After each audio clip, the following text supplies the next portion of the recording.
Hello. Hello, hello. Let's see.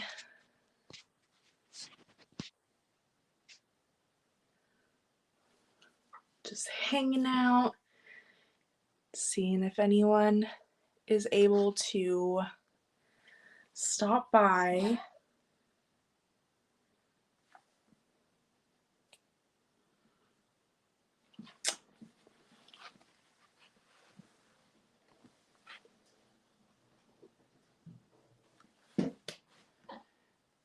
Doo, doo, doo.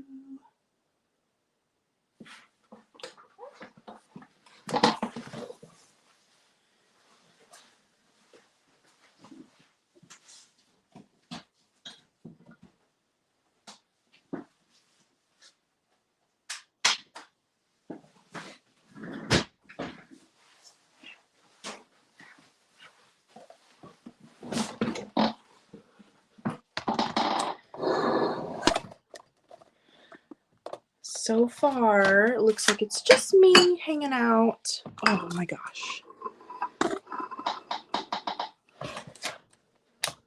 That was a very close-up of my face. Let me get my laptop going so I could actually see if anybody comes in.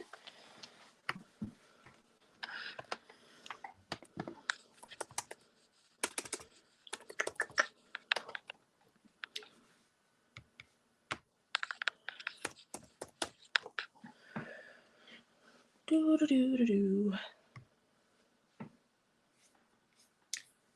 I don't know if anyone's there. If you are, I apologize. I'm pulling up the stream right now so I can actually see comments.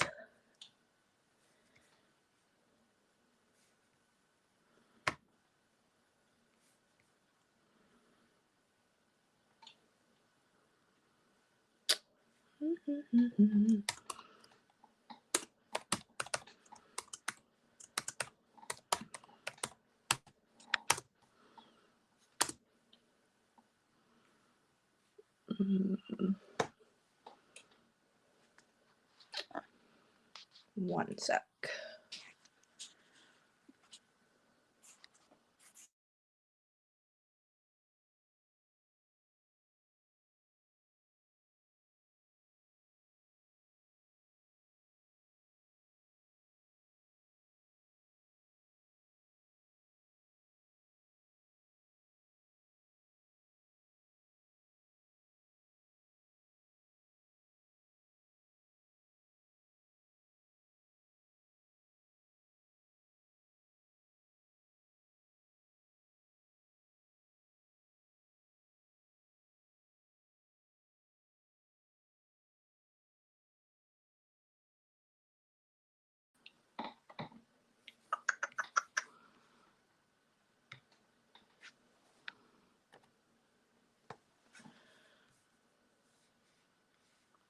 Alrighty.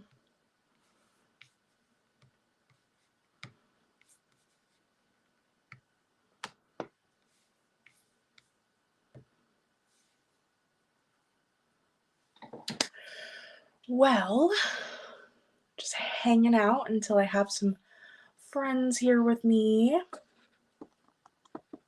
In case nobody's showing up, because this was super, super, super last minute, I'm just gonna go ahead and show off what I've got, and people can probably watch it on the playback.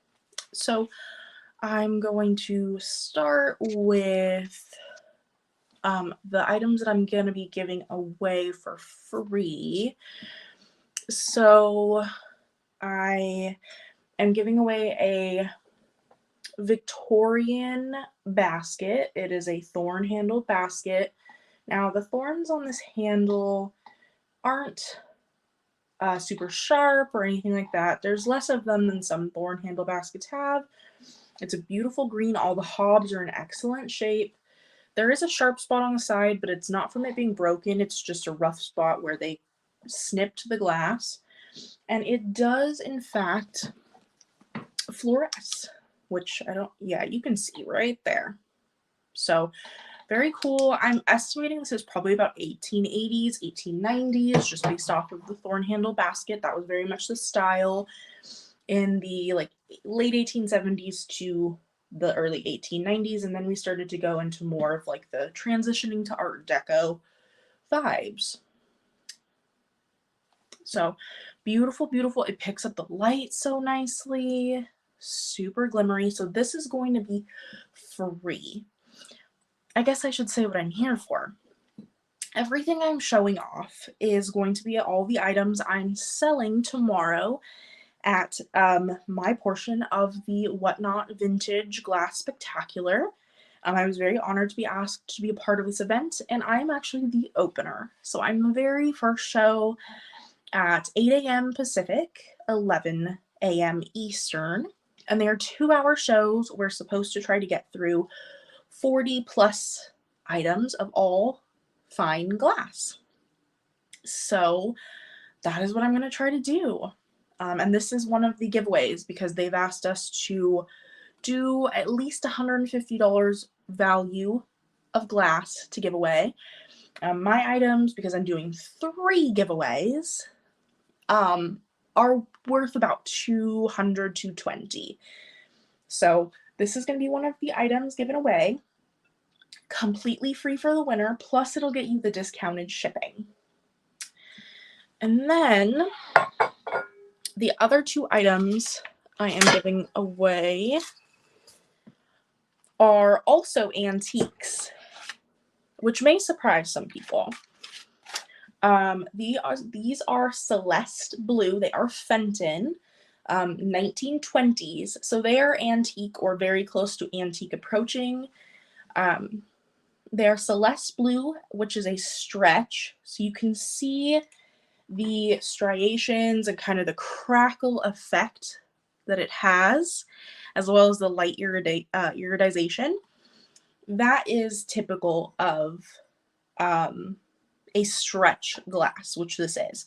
So stretch glass is a similar effect to, or a similar process to a carnival glass, but instead of it being super, super shiny on the outside, these salt acids leave a crackled, striated effect. So no 2 pieces will ever be the same, and they give a really interesting look.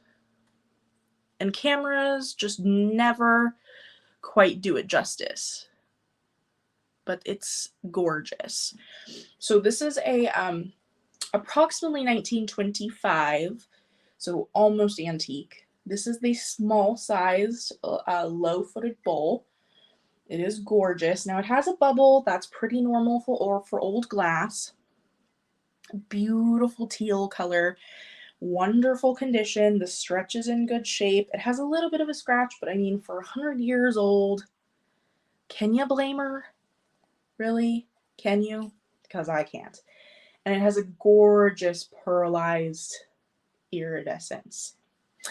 And then I have her big sister. Oh gosh. Sorry. I have her big sister. So this is a larger size of the low-footed Celeste Blue bowl. This one also has the crackle effect to it. Beautiful, beautiful striations.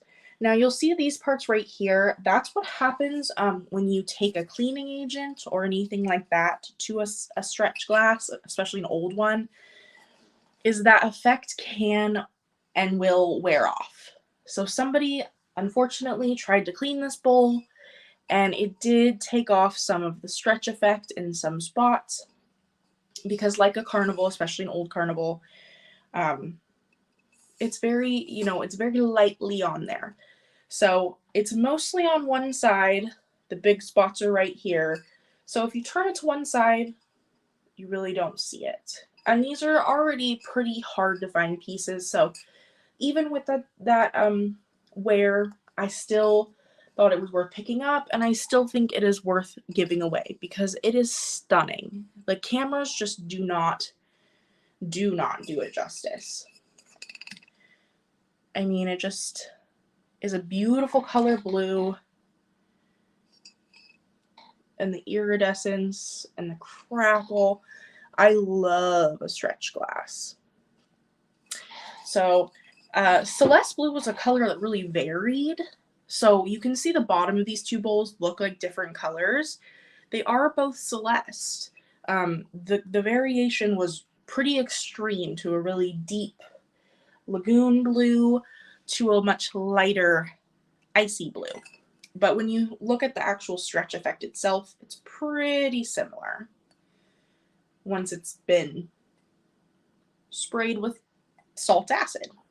So, oh gosh, you're going to hear that dinging. It's not as hard as it sounds. Microphone picks up everything. So those will both be, or all three of those will be free. The two Celeste bowls and the Victorian piece. Hi! Hi, Antique Agenda.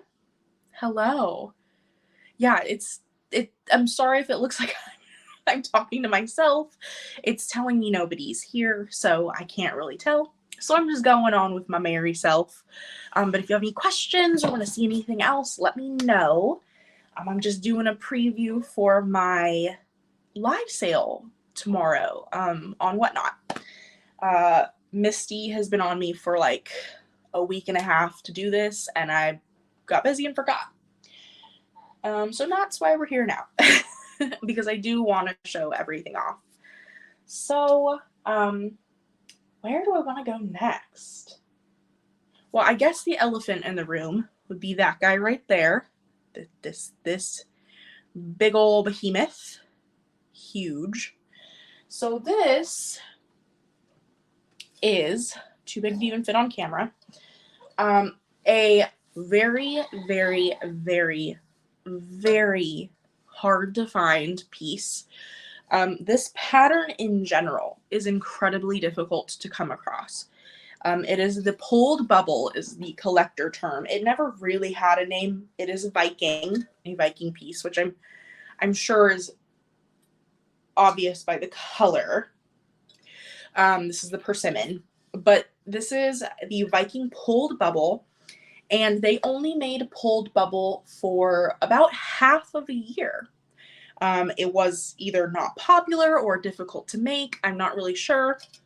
No one really has a clear idea why, but it was made in 1965 only. That's it. It was made in 1965. It showed up in the fall time catalogs, and by 1966 New Year catalog, it was gone. They did not have any more of these pieces being advertised. So this is the persimmon pulled bubble. This is the large swung vase. It's got a pretty intense mouth to it, and she is a stunner. So to find this pattern in general is difficult, and then to find a swung is even more difficult, and it is beautiful. Like, I have seen many swung vase collectors who have huge, huge, huge collections and do not have one of these. Hi. Hello, hello. So I paid up for this. This is probably the most expensive piece I've ever bought, but I still, in my opinion, got a good deal on it for the sale, just because it is such a rarity, and it's huge. I mean, you can just see the mouth alone is like, I think about 10 inches, just the mouth. So, but the pattern is stunning. I love it. Hi, Tammy. Welcome. Oh, very cool. Very cool. Well, welcome. Thank you for being here. I'm just showing off my goodies for tomorrow. Since Misty did it earlier, I was like, you know what? I'll just copy her. And she's been bugging me. Not bugging me. She's been telling me to do this for like a week, but I'm just now getting to it. So it is a stunner. A stunner, stunner, stunner. I mean, look at the light picking up on that. Is incredible. And it will fluoresce. This actually has a pretty good fluoresce to it. It has a cadmium fluoresce. It fluoresces up here, and then the mouth also will. So it's beautiful. And it is hefty enough because of this big old foot to use it as a floor vase. It's not intended that way, but you absolutely could. So tomorrow, if you are a swung vase collector, this is a hard to leave behind piece because it is one that many other swung vase collectors will not have. So I was very excited to find that. Let's see. Let's roll this guy back over. I'm just surrounded by glass. I wish I could pan you guys over. I have glass here and here and here and here, and I have it behind me on a cart. So I am surrounded. Let's start. Now that we've shown the biggest piece, let's go to our littles. I am bringing lots of Fenton. It's what I'm known for. I have a lot of it. And so I was like, you know what? When I got invited to this, I was asked, do you have enough inventory to do this? I said, yes. I didn't. I had to go shopping. I had accidentally lied. And they said, bring your best. Bring high quality, bring vintage, bring the fine quality stuff. So I said, okay, bet. So that's where I got that. I have an Empoli bottle. I brought it. You give me an assignment, I'm gonna do it.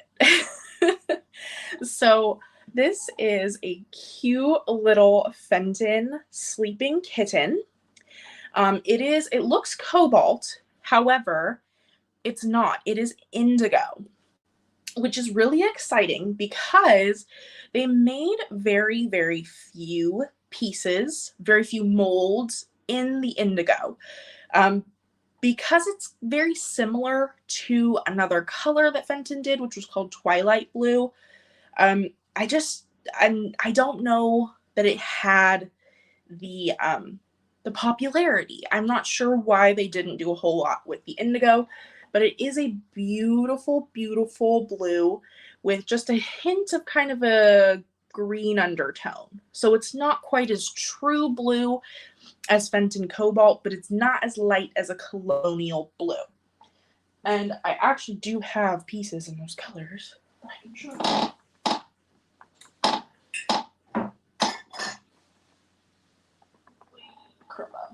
Okay, I don't know if it'll show up on camera, but this is Fenton Cobalt, so true blue, and then this is the indigo. So you can really see the difference of the color. And then I'll just go ahead and show this. This is the Fenton Daffodil Ruffle Vase. My voice is echoing in it. It has a daffodil print all the way around it. This is from the 80s. So it is a vintage, beautiful, this is a year-round piece because you can use it because of the blue in the winter, and then the daffodils are very spring, summer, and it would look really lovely with actual daffodils in here, have the yellow contrasting the blue. So this is a beautiful, you know, I don't know, because the indigo is from the early 2000s, so it's not the oldest piece ever. I think just with Fenton in the 2000s, they were expanding and expanding and expanding, and they went a little hard with some of their stuff, and some colors are just really difficult to find. Where some colors just were not produced much, either because they were a pain, maybe they weren't popular with buyers, they were too similar to other colors. I have another piece I'll be showing called Rose Milk. It's another very limited color piece. So while the pieces are not considered rare, because they weren't necessarily made in any limited quantity, they are harder to find because they were a color that just wasn't widespread, like the colonial blue and the colonial green and milk glass and stuff like that. So I was really excited when I found out it was indigo because it took me forever to figure out what color it was. So you can really see it shining through there. This would look really nice on a light base because the indigo does have a good refraction. So cute little sleeping kitten. And then sticking with the Fenton, I have this adorable little pig. They had 2 different pig molds. This is the one they used less often. They had another one that was kind of laying down a little bit more. And he is in some sort of uniform. So he's wearing a suit jacket with a tie, and he has a hat with a star on it. I think he was probably part of a limited collection run patriotic line, because Fenton did do a patriotic line every year in the 90s and 2000s, give or take a few years. And he is actually rare. He is one of only 250.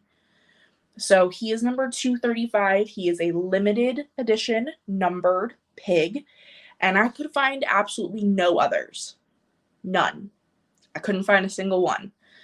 And I have resources aplenty when it comes to my Fenton. And he's really well painted. His face is really cute. His jackets are really cute. His little hat. So he is adorable. He's an opal satin, so he's a satin finish. And he is precious. Look at his little feetsies. They did do a little bit of a gloss on the hooves, which is a nice touch because it makes them a little shiny. But yeah, I mean, I could not find another one. So I'm not sure if he was an exclusive somewhere, or if he was a gift shop exclusive, or a patriotic line. I am not sure. But he's precious. I freaking love pigs. So I was so excited when I found this. And then I have these 2 beauties. These were a last minute addition that I did today, or I put up today, because the catalog is complete. Everything is up there. Yeah, Fenton did lots of different animals.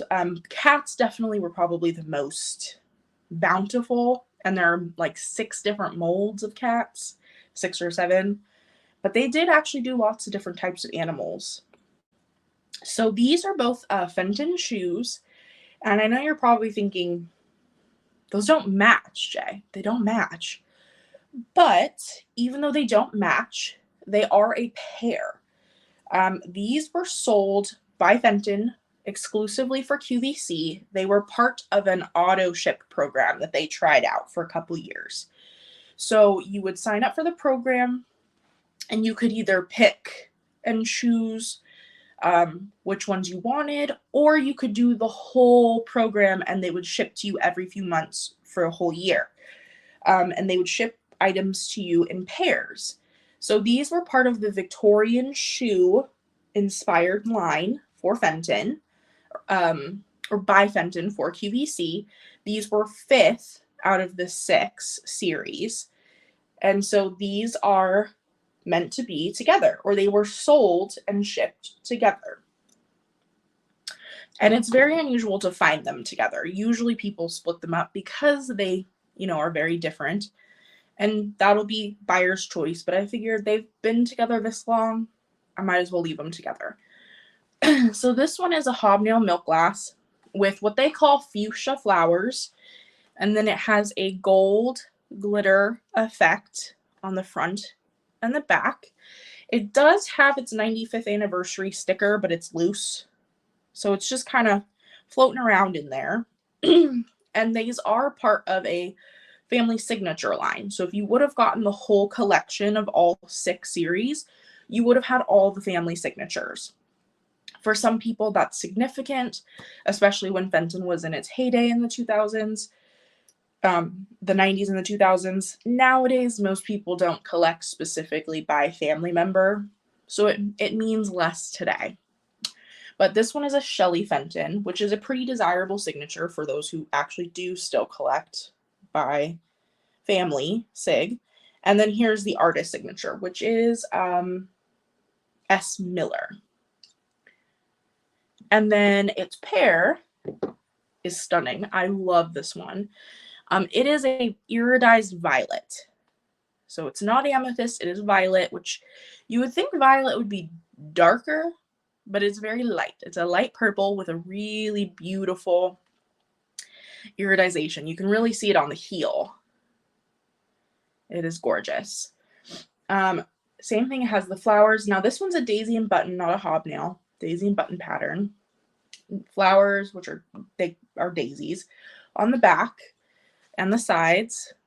And then it has the gold sunray toe. They're both cat slippers, so they both have the cat face. In fact, the fuchsia one has the face drawn on. Well, it has like little eyeballs painted on. This one, not so much, but it is gorgeous. And it has its 95th sticker. And then it has its artist signature and its family signature. And this is one of the harder family members to find, Christine Fenton. So for a family collector, that would mean something. And then the last shoe is a Country Peach in the rose pattern. Collectors call it a cabbage rose. Fenton never called it a cabbage rose. They just called it rose, not to be confused with their color rose, their color empress rose, their color velvet rose, their pattern puffy rose, or the 3 other rose patterns. Because Fenton likes to make things difficult.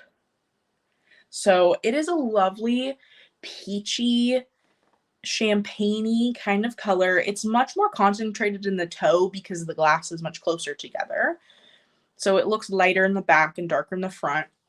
It's just because more glass is concentrated up here. But it is reading pretty true to color from what I can see. So it's a very light peachy, putting my hand behind it just makes it hand colored, Jay. Peachy color. And then it does have the floral detail on the front. And it also has its artist signature. I know, Antique Agenda. And you know, pinks to me personally are the hardest color to differentiate, especially on camera. So pictures or like in a book, sometimes I'm trying to figure out what color a piece is and I'm like, these pictures look exactly the same. I don't know. So pinks are, most Fenton collectors would agree, pinks are the hardest, and the names of some of the pinks are really difficult because it's like you have Empress Rose, you have Velva Rose, you have Rose Crest, you have Apple Blossom, you have just pink, you have Colonial Pink. Like, there are so many. Rose Milk and all sorts. And they just, some of them look so similar. And depending on lighting, it can be really difficult to tell. So, and some colors vary based off formula or thickness of the glass. So with pinks, I'm not always confident that I know which one it is. So speaking of pink, let me reach over here and grab these. These guys are Fostoria. I was wondering if it was going to show up on camera. These are Fostoria glass. Oh, yeah, you can kind of tell. These are from the 70s. It is the Sorrento pattern, and these are the wine goblets. But they're both pink, but they were different batches, and you can tell because they vary slightly in color. Now, it doesn't show up as much on camera as it does in person, but this one's a little bit lighter, and this one's a little bit brighter. So they're really beautiful. I think they're best used, honestly, with candles. If you put a little tea light in here, because of the striations in the glass, they just have a really nice glimmer. And then the stem looks like a tree to me, personally. Hi, Vicki. Welcome. But they're just really lovely. So these will also be available tomorrow. All of these items will be available tomorrow. I'm the first person for the sale. It's at 8 a.m. Pacific, 11 a.m. Eastern on Whatnot. And it is an all-day event. There's 7 sellers. We each have 2 hours and a ton of glass. A ton of really nice glass. So next up, this is one of my favorite pieces. I love this thing. So this is a Fenton Happy Cat. Now, it is the same mold as the Alley Cats, which I'm sure is what most people are familiar with. The Alley Cats are 12 inches. This guy is a happy cat. So he is a 6-inch mini version, which they call a happy cat. Most of these were FAGCA exclusives, which stands for the Fenton Art Glass Collectors of America. So he has like the little winky face. He's this beautiful satin orange, which is a very unusual color. I think he is a throwback to Tangerine because I never could pinpoint quite what he was. So I think he's a satin tangerine. He does have a Fenton sticker, and then also interestingly has a sticker that says painted by Fenton, even though he has no painting on him. So maybe he is a blank that was intended to be painted and never was. I'm not really sure. But he is a very sand-blasted satin. And the coolest thing about him is his pattern when he's under a black light. He has the craziest pattern. He has spots on his face, and then he has this crazy purple glow all over his body, almost like he's wearing a purple sweater. And then he has spots on his back. I have never seen anything glow quite like that.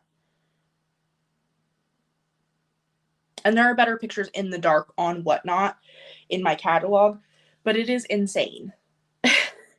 It is so cool. It is so cool. Hi, Sheila.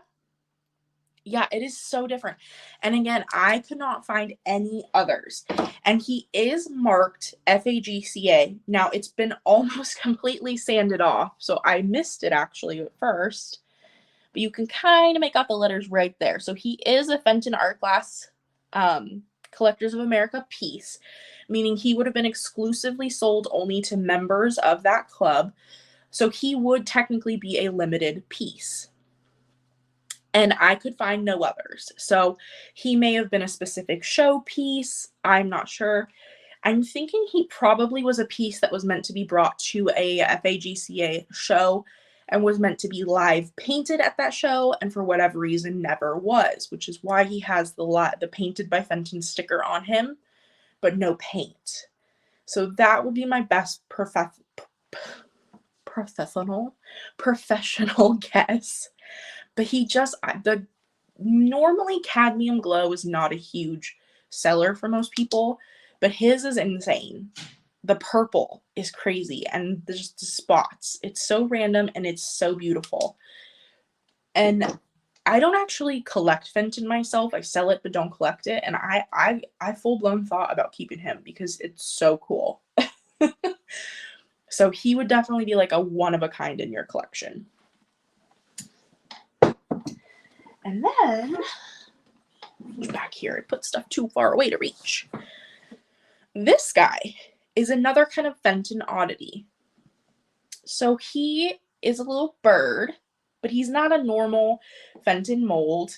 I thought he was a toucan. When I bought him, I was like, the heck is that? Because he was in a case with a bunch of other Fenton animals. In fact, I bought him with the cat and the pig, and they said he was Fenton. And I was like, there is no way. Sure enough, he is stamped right here with the Fenton logo. And I was like, well, I'll be darned, Fenton did a toucan. So I was intrigued just on that. I was like, you know what? I'm going to buy the toucan. Well, it turns out he's not a toucan.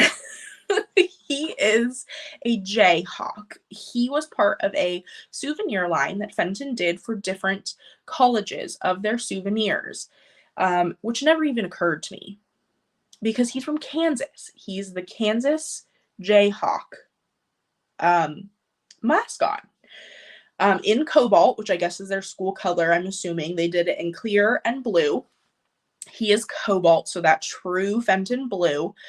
He is oddly marked with the Fenton logo, and then for the first time ever, it also says USA next to it, which I've never seen another Fenton piece say. They're not usually stamped United States because all Fenton was made in the US.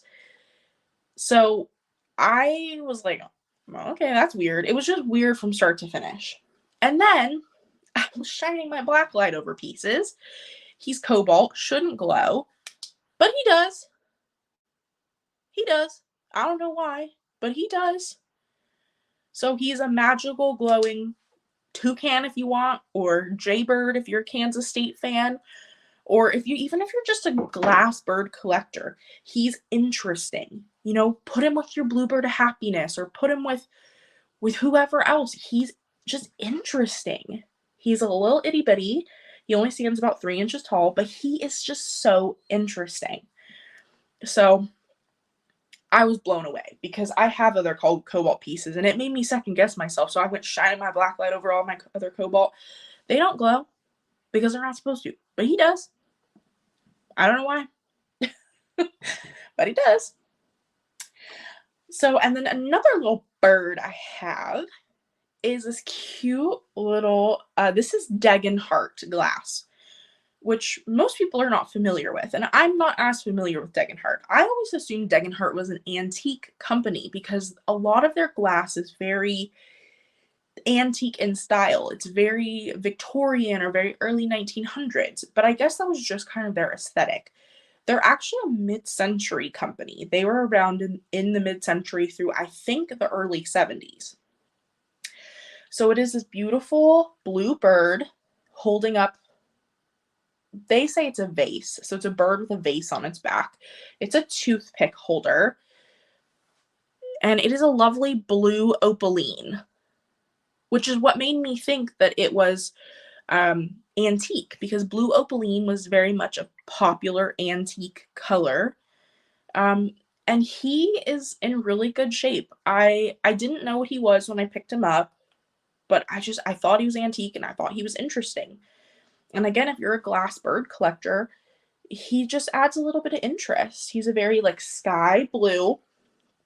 And the only issue on him is I wasn't sure when I bought him, because it's a very clean break, but the tip of his beak, the top beak, is slightly chipped off, which actually matches the bottom beak. The bottom beak is not chipped, but the top one is. So you can't really tell. It matches the bottom beak shape. And I bought him anyway because he's lovely.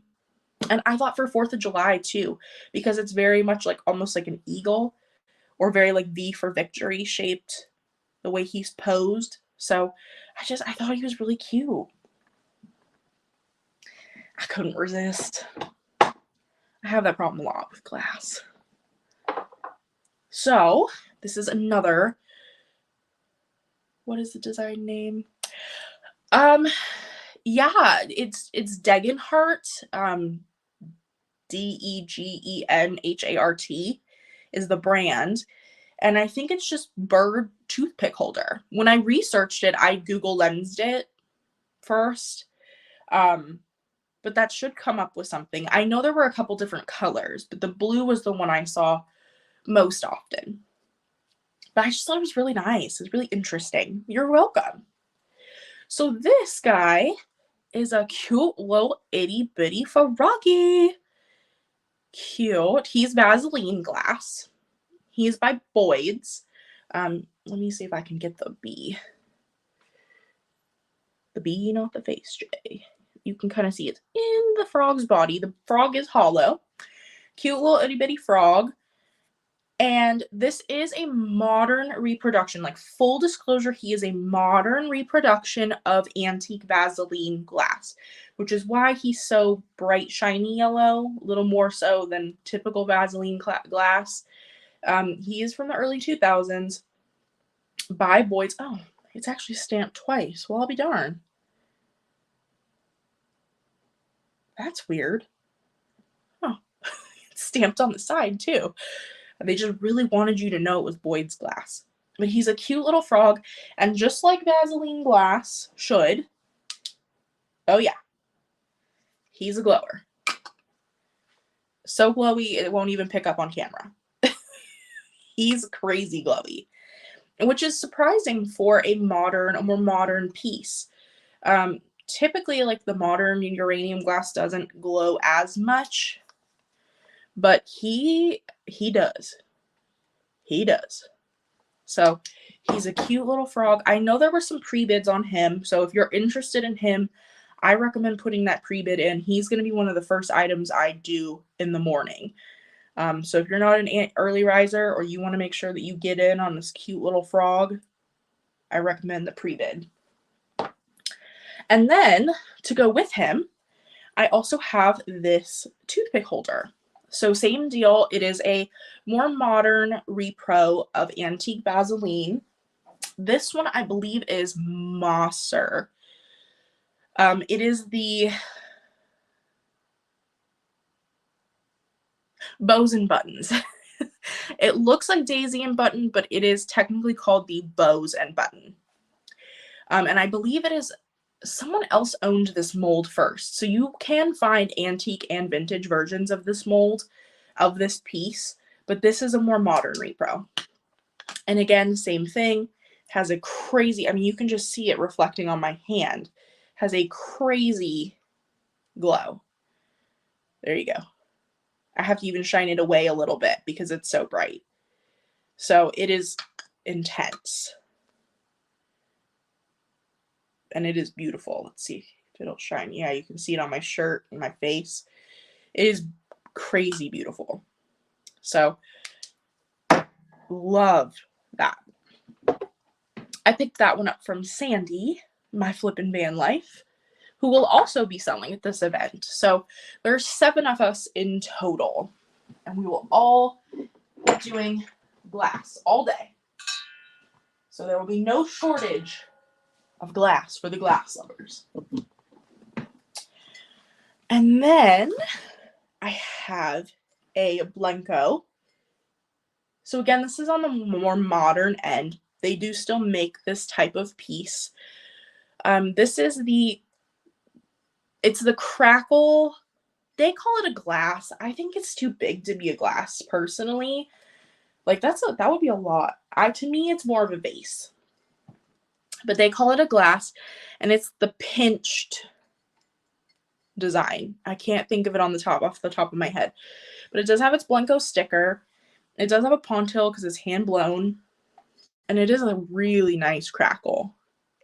And crackle glass is, personally, in my opinion, the best to stick like a faux candle into, because that crackle gives a very reflective look to the light. I don't have anything but you can even see just the black light. Like, see how it twinkles inside?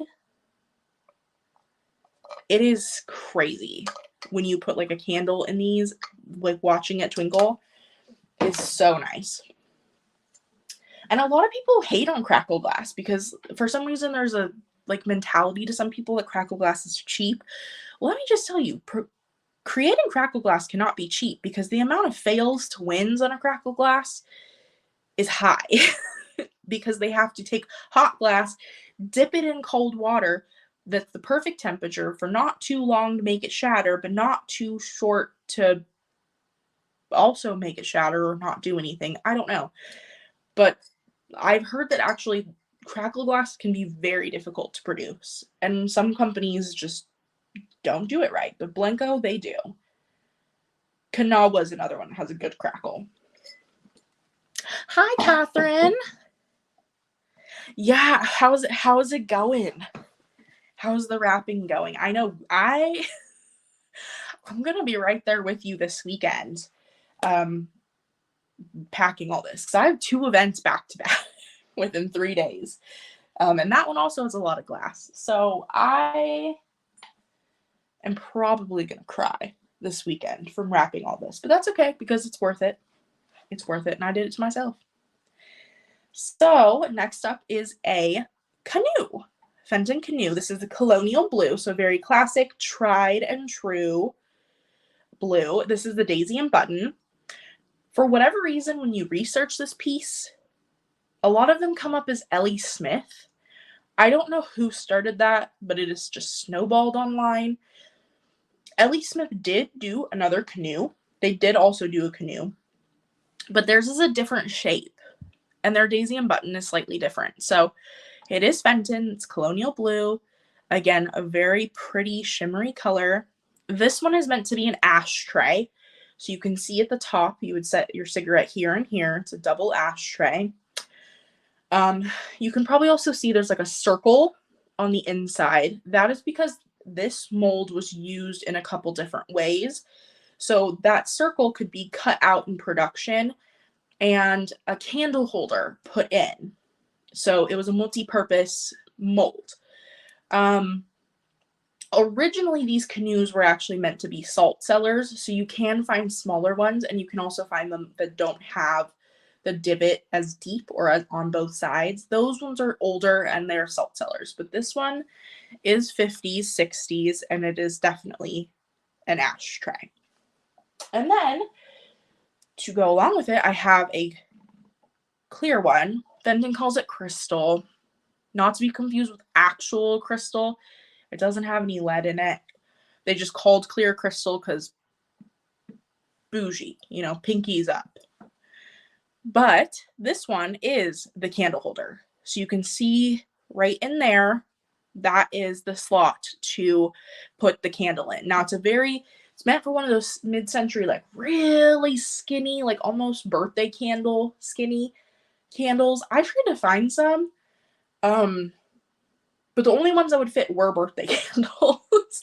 So you can probably find them on Amazon. I just couldn't get any in time to show you guys. But this one is the candle holder version. So you can see that's what that circle would turn into. And then this is the one that hasn't been modified, but still has that circle from the mold. So 2 different uses, same mold, about the same time period. And then this one still has the divots for the ashtray. So if you really wanted to, you could use it as an ashtray if you didn't care about the, candle holder. You might even actually be able to put a cigarette in there if you just want to have one random cigarette standing up in your canoe, kind of like a mast. I mean, that's an idea. Maybe. I don't know. But they are beautiful. And a daisy and button, again, refracts the light really well. So it gives a nice twinkle because of all those little divots. So even if you put like a tiny little candle in these, it would look beautiful. And then these guys are candle holders, obviously. These are some of the few pieces I've been unable to identify. They have like a wagon wheel type paneling to them. When I bought them, I thought they were Fenton because Fenton has a very similar candlestick, but I couldn't find any of Fenton's that matched this style quite, that had the right amount of panels or the right shape up here. So very similar, but not. They could be Paden City, which is a brand that I'm not super familiar with, or they could be who knows what other brand. They are beautiful. They are like that sea foamy green that like sometimes glows, sometimes doesn't. Lucky for us, these guys do. And boy, do they. I didn't think they would when I first bought them because it's so hit or miss with this shade of green. But they do. Very well.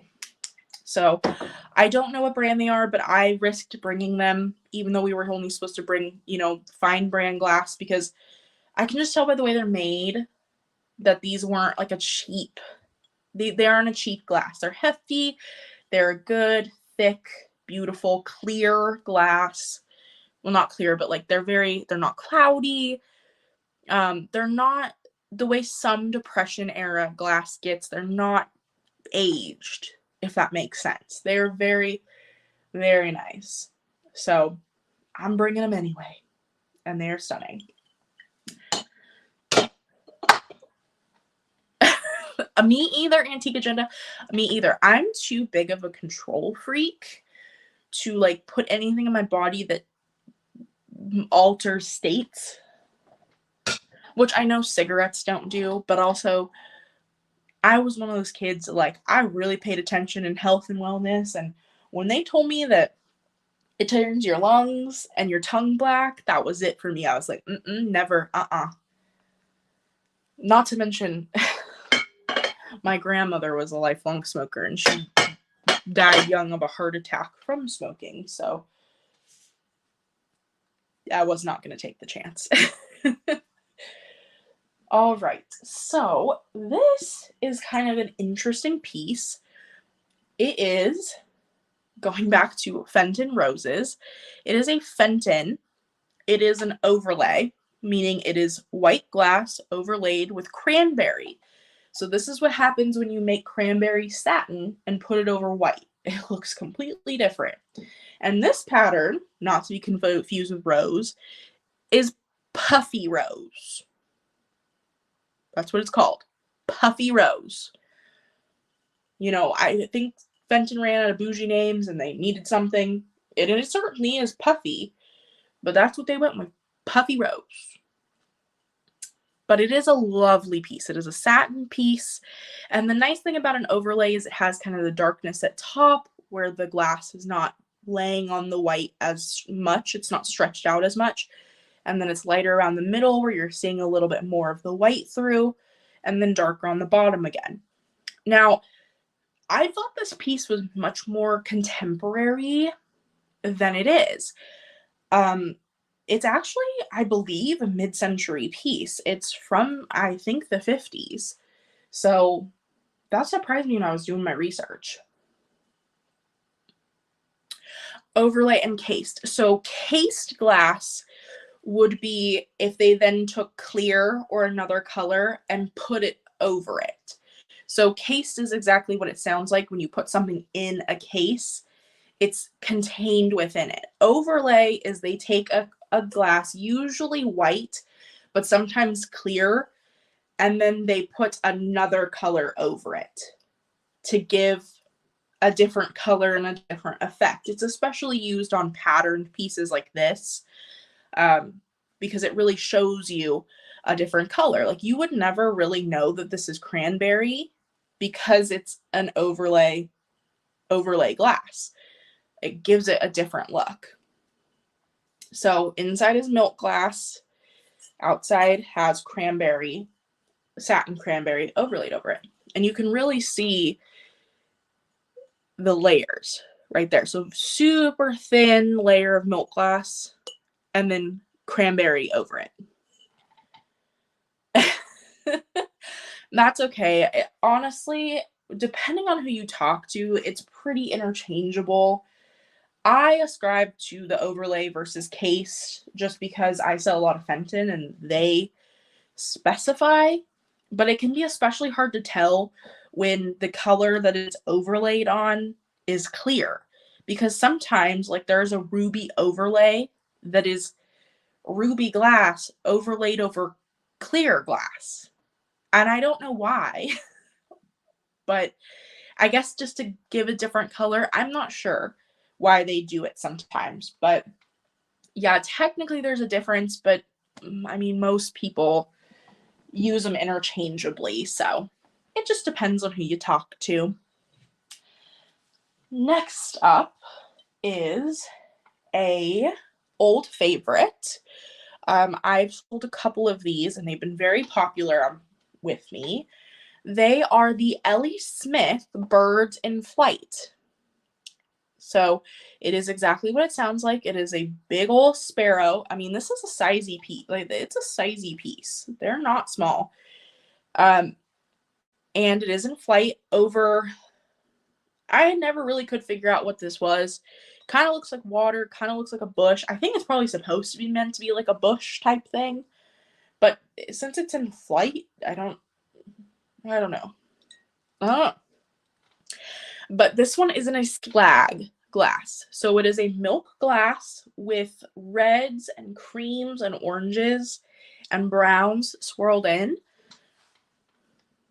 And it is beautiful. The swirl on it is really, really nice. And the thing I like about this piece is you can see, you know, like when you mix paint or mix things together, you can kind of see the point when it last mixes. So it's like the colors all converge together in that one spot. You can see that spot on his butt. So that's the spot where all the colors last came together. And I just kind of love that. I know it's nerdy and most other people don't care, but I really like that. And it is hollow, and the base is hollow. The bird is solid. So this piece weighs a little over 2 pounds. They're not light. For those of us who like multi-purpose vintage, keep it by your front door. It's good intruder, weaponry. The beak's not super sharp, but I'm sure you could do damage if you really wanted to.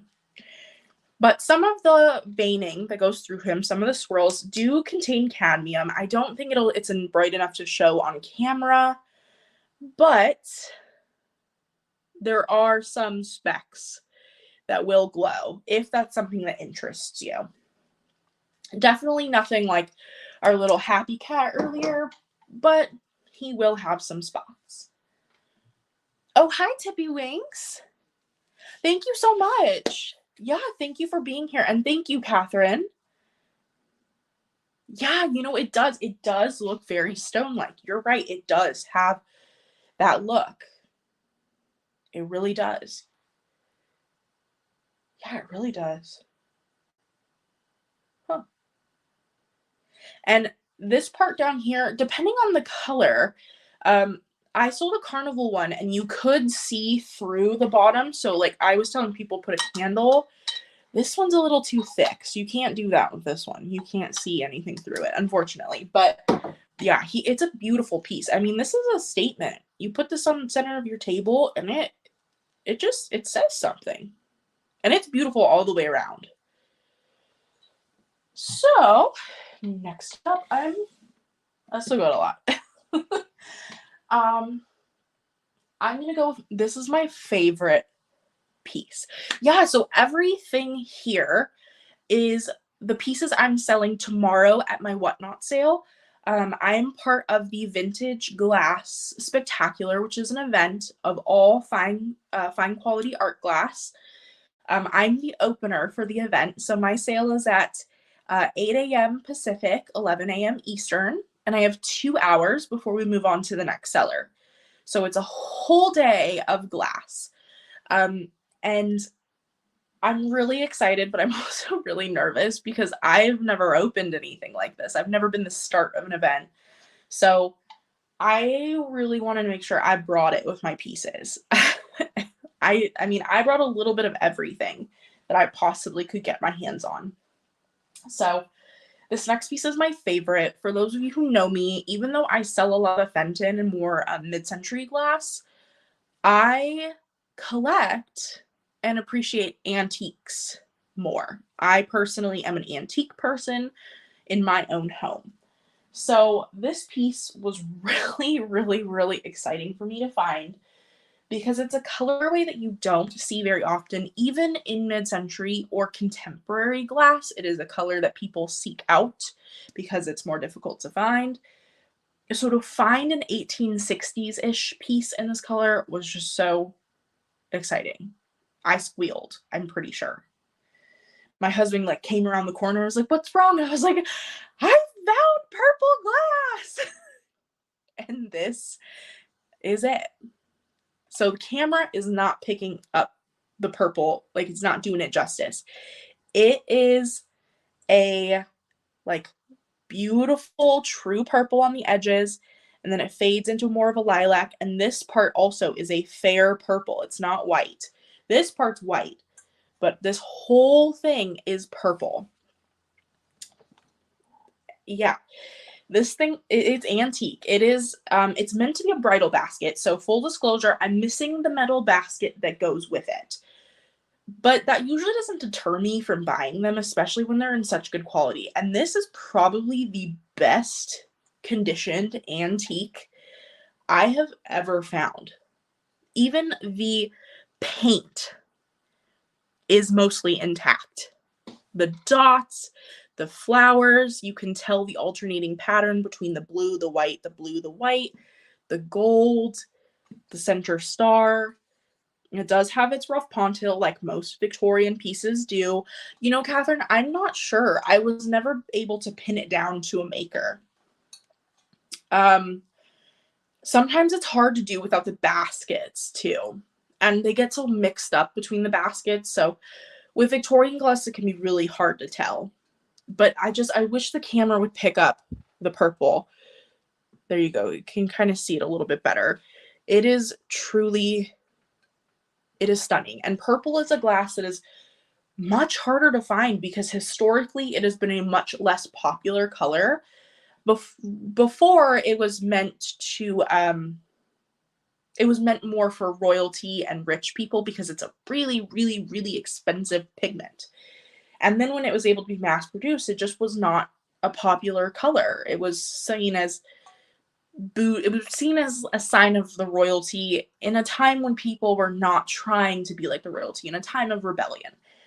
And purple is notoriously and historically the least common interior design color. So purple glass, just all in all, is much less easy to find because it just was never popular. Yeah, let me type in my whatnot name. I think it's linked in the bio, but my whatnot name is right there for you. Yeah, Jack in the Pulpits are another one that that are hard to find, not broken because of that thin little pulpit. But yeah, I'm gonna have to work on my my lighting for tomorrow morning so it's not so yellow. I'll bring my ring light in because I really want this to show its true color because it's showing a little more yellow than it is, more yellow undertone. It is a true purple, and I squealed. I really did in the middle of an antique mall because I was so excited. So we're going to stick with the antique. This is my other favorite piece. And I contemplated keeping it, but I'm not going to. So this is a Northwood. They call it a, oh gosh, I'm blanking on the name. It was later called Spanish lace, but it had another name originally. It's in the catalog and whatnot. Because the catalog is up already. So if there's anything you're interested in, you can pre-bid, or if you want more info, it is all in the catalog. I'm blanking on the original name of the pattern, but this is the original version. So this is older than Jefferson. So this one is from 1899. 1899 by Northwood. Blue opalescent. It is the large ruffle bowl. Thank you. Yeah, I saw it pop up. I saw Antique Agenda pop up on there too. So thank you guys so much. But yeah, this is the Northwood. And then after Northwood burned down and Dugan took over most of its molds, there are some Dugan versions in different colors, but this one is the OG Northwood from 1899. So insane. And it is so thin. It is so thin. Especially the body of it is so thin. You can just feel, I mean, it is so light. For as big as it is so light. It does not even weigh a pound. This beautiful, bigger than 10-inch bowl does not even weigh a pound. It is so light. And it survived from 1899. It survived 2 world wars and is still here. And I freaking love that. So it is stunning. So she will be available tomorrow also. Beautiful, beautiful. And then I have these are not quite antique. It's not quite antique, but it is an older Fenton piece. This is the Swirl Optic. It is a French opalescent swirl optic by Fenton. Beautiful. It is like barely opalescent at the top, so it's still very translucent, which is interesting. But she's a stunner. She's beautiful. She was a last minute addition. And it is a good optic. It's a good swirl optic. Now, this is one of the few pieces I am bringing that has some staining that I could not get out. I tried every method possible, and I just could not get, you can kind of see there's some orange right here. It's inside like rust almost, and I could not get it out, unfortunately. And it's not conducive to sticking a bottle brush in there because it has this like pinch that pinches in much further on the inside than it does on the outside. So I couldn't get something down there to scrub, but I couldn't resist. It is so beautiful. And this would be approximately my professional guess. I was never able to find this exact piece. My professional guess would be the 30s. So it's coming up there in age too. And it is beautiful. I mean, imagine if like poinsettias inside, the little pop of red, and maybe some spruce foliage in it for Christmas, or put some twinkle lights in there because of the optic. It is beautiful. And then I have these dainty little ladies. I have not one, but two. These are cologne bottles, which I don't know anyone who would use them for cologne. I mean, they were part of a vanity set. They're called cologne. They were meant for women, but they were called cologne bottles. These are the larger size, so they had a squatty version that would have been part of a 3-piece set. These were usually sold as a pair. I guess people had multiple colognes. I don't know. I'm selling them separately because most people don't want or need to. One of them has damage to the stopper, so you will notice in the catalog there's one of them that has a lower start price. That is because of the damage to the stopper.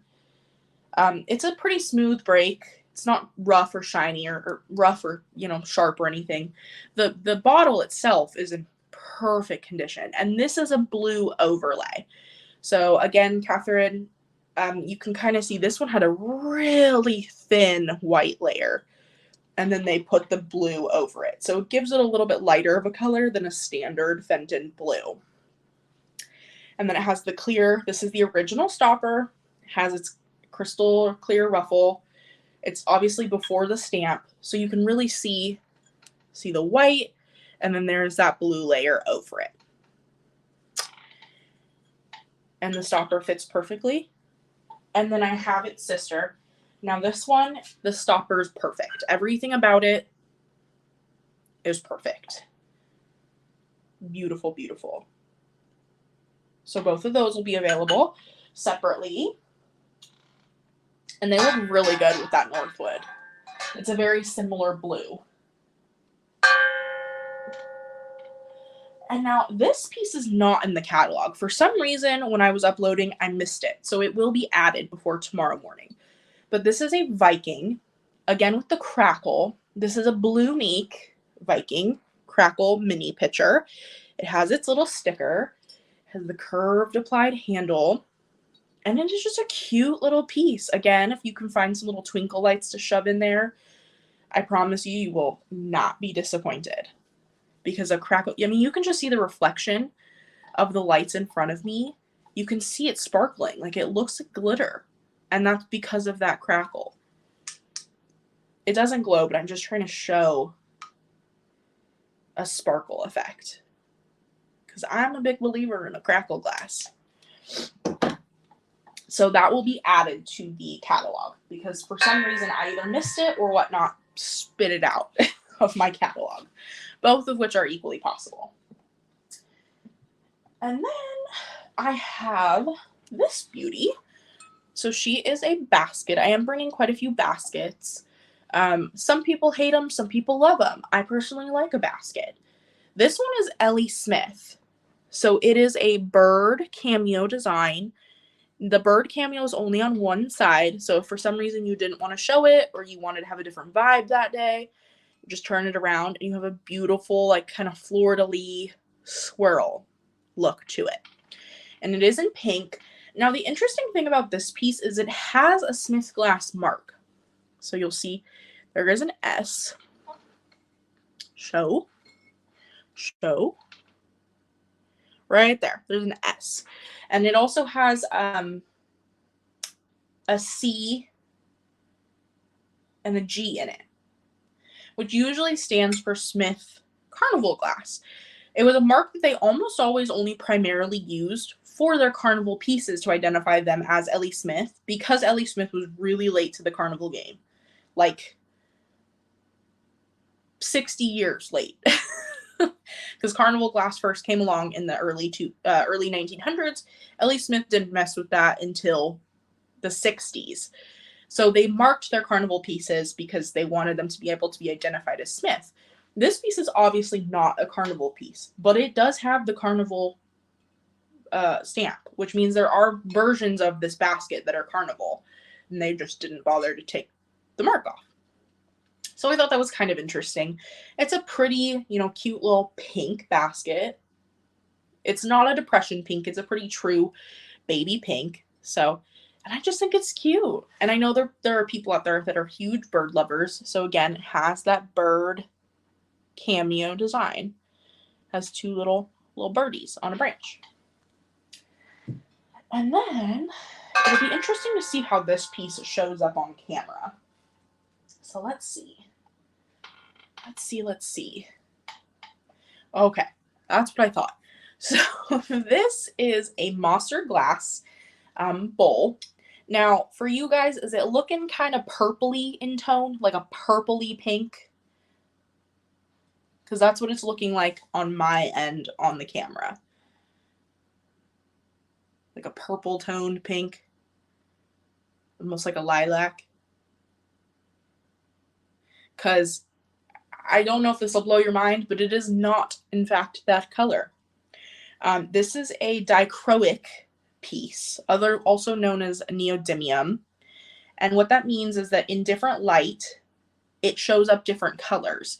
Usually the shift is pink to purple to blue. Now, this one doesn't have like the greatest dichroic shift ever. Some of them are really dramatic. This one, though, it is in person a bubblegum pink, but you guys are seeing it more of a purpley tone, and there is some lighting that it is very lilac in color. So it just depends on the lighting. Let's see if it'll pick it up. I wanted to show you guys the true. It's kind of, these are really difficult pieces to show, because if you're looking for a specific color, neodymium, you just really don't know what you're going to get, because you don't know if your lighting is going to be similar to mine or if it's going to be completely different. So I do have pictures of it in both shifts. This one never quite makes it to a blue shift. But yeah, it's a bubblegum pink, but it definitely is reading more purpley on screen. So it has its Moster sticker, and it also has the Moster M, and it is a footed, very royal blue or royal bowl. It has the grooves on the side and a very beautiful scallop. I just think this would be really pretty to serve like rolls or something in for your dinner.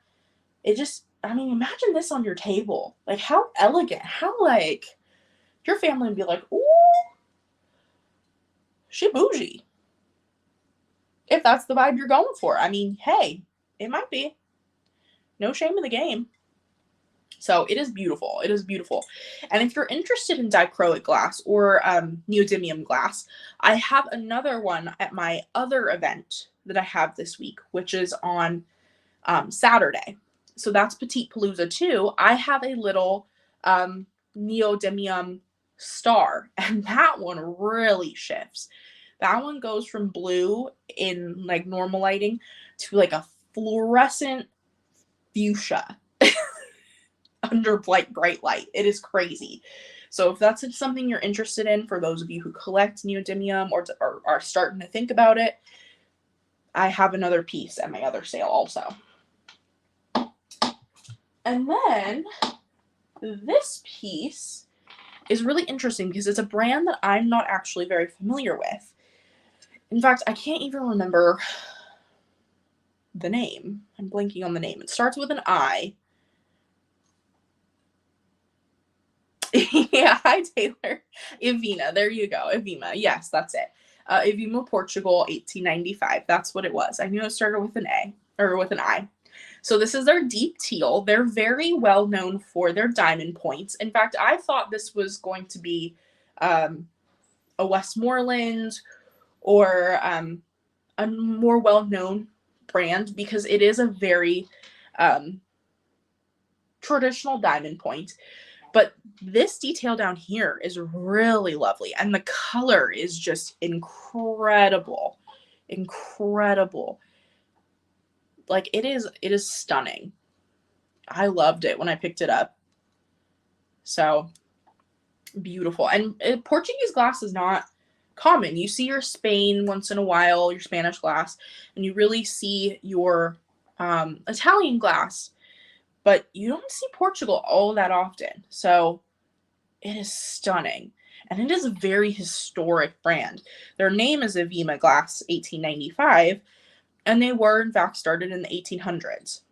And they are still in business. So you can still buy Avima. This is a vintage Avima. But yeah, and I really thought it's very similar. So this is, I'll be showing this in a second. This is the Viking diamond point. I mean, look how similar. I mean, I guess there's only so much you can do as a diamond point in shape, but it is, the color is what's just so stunning. The deep foresty teal is chef's kiss. Now, while you're here, actually, Taylor, let me get your opinion on these guys. These I bought thinking they were Viking or L.E. Smith Simplicity. Excuse me. And they are not. Or if they are uncatalogued. They are candle holders. They are gray. Like true gray. They're beautiful. Very mid-century. They're stunning. I thought they were Viking smoke, to be quite honest with you, when I bought them. And I got them for a steal, so I was like, sold. But when I was looking in the catalogs and I was looking in all my books, I couldn't find anything. I could not find anything. And same thing with L.E. Smith. I could not find them as a simplicity piece either. So they really do. They really, really, really look Viking. But I could not find them recorded anywhere. Although that wouldn't be the first Viking piece I found that was not the way it should be. So I don't know. They are like very true Viking smoke color though. So I don't know. But they are beautiful. I mean, these again are like all year long type pieces. They're so mid-century and they are stunning. So these will be available tomorrow, whatever they are. Because I scoured the Viking website forever. I'm a member of the Viking website. So I scoured and I could not find them. Okay, this table, done everything. All right, so now we're moving on to behind me. So let's see. I got short arms and I always put stuff far away from myself. So this has been a highly requested or highly contacted piece, or it's been a piece a lot of people have contacted me for. This is an Empoli genie bottle in a very hard to find color, in a pretty hard to find pattern. Now you can see stopper doesn't match. It is the same pattern, but it's not the same color. But I'm not gonna lie, I kind of like it. I kind of like the combo. So you've got your purple bubble. I've seen it called all sorts of things. Bubble, thousand eye, hobnail. I don't know. And then here's the clear stopper. And it has paper wrapped on it. The stopper is in perfect shape. Like, not a chip. Nothing. Even the tip is in perfect shape. So, and it has part of the Made in Italy sticker left.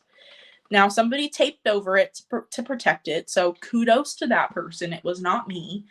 But you can make out where it says M and then E and then in, and then Italy. And it is upside down, but it is still there.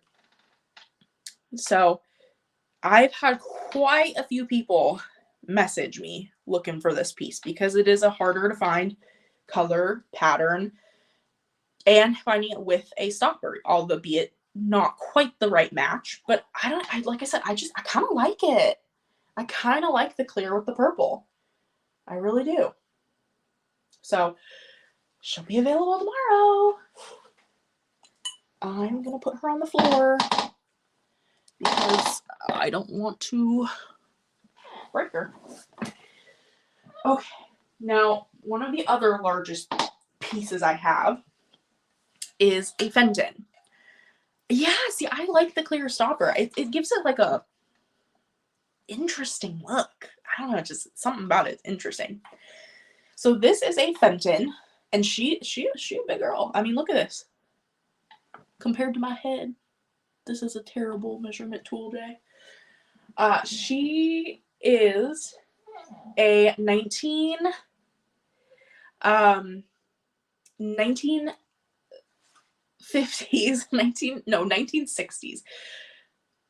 1950s, Jay. This is a 1950s large fan base. So they didn't do this shape and size for very long.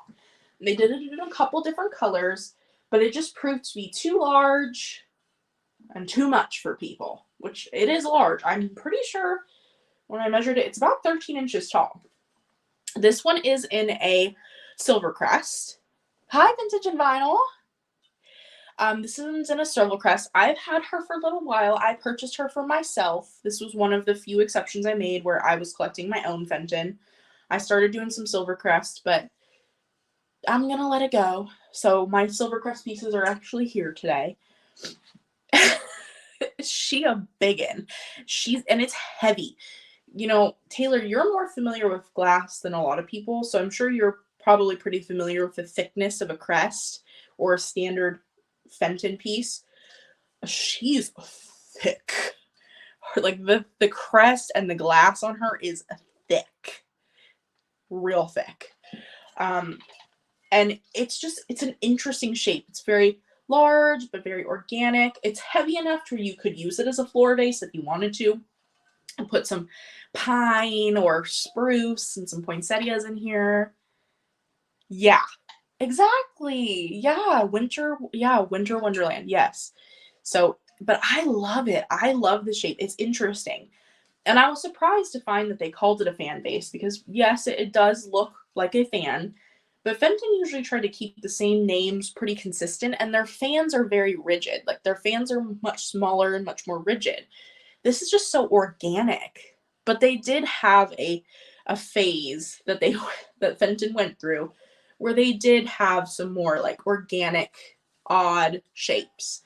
And this definitely was during that period. So if you can find one of these bad boys in any color, they're not the easiest to find because they just didn't do a lot of them. Only did them for a few years. And then they were like, nope, too much. Don't like. But yeah, I loved it. I've loved her for a little while, and now she's gonna go to a new home who will appreciate her in all of her big girl glory.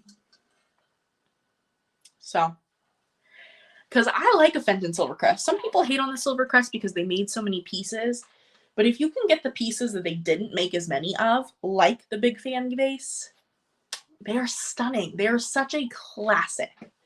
And this is another Silvercrest piece that is one of those ones that Fenton had a period where I think they just wanted to go big. And then they decided, no, maybe let's not. Because this is the largest size bowl that they did. They did it in a couple crest colors about the same time period as the fan bowl. It is, I believe, 13 inches. Yes, it's a 13-inch bowl. They call it 12-inch. I have found a couple of these. Ain't none of them ever been 12 inches. They have always been 13, sometimes 14 inches. She a biggin. Again, it's a silver crest. She's 5 inches deep. Huge, huge, huge, huge. I mean, huge. I have found these in the peach blow and the peach crest. and then the Silver Crest. They, again, didn't do too many of them because they're massive. Like, who needs a bowl this big unless you're doing some really fancy centerpieces or something? But they're stunning. It is stunning. I mean, the Silver Crest is just, it's a classic. It goes with everything, any type of interior it goes with. You can put any color with it because it's white and clear. Glimmer lights, anything like that. They're stunning. So again, I bought this from my personal collection, but I'm making way for a new collection. Specifically, I have a new thing for Bornique antique vases. I have 3 now, and I suspect that collection will quite grow pretty soon. But so I'm clearing out some things, and this is one of them. The Large and in Charge Fenton Silvercrest. In fact, let's see. I don't know the base of that. Well, you could. Ooh, look at that. Makeshift Pern. Hey, look at that. Hey, that's actually, that looks cool. Well, maybe I won't sell it. Just kidding. I will. But, I mean, hey, if anyone wants a fancy make your own Pern, that would be kind of, those 2 pieces look pretty cool together.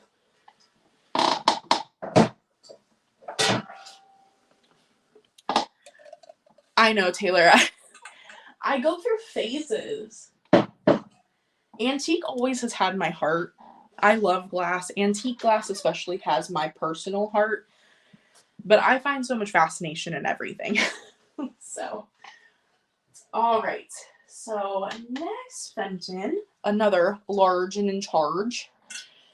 This is a more contemporary Fenton. It's 90s, I think. 90s? 80s? 90s. 90s. It is a French opalescent hobnail. It's a 12-inch basket, I think. 12-inch. It's all in my catalog. After a while, it all blends together.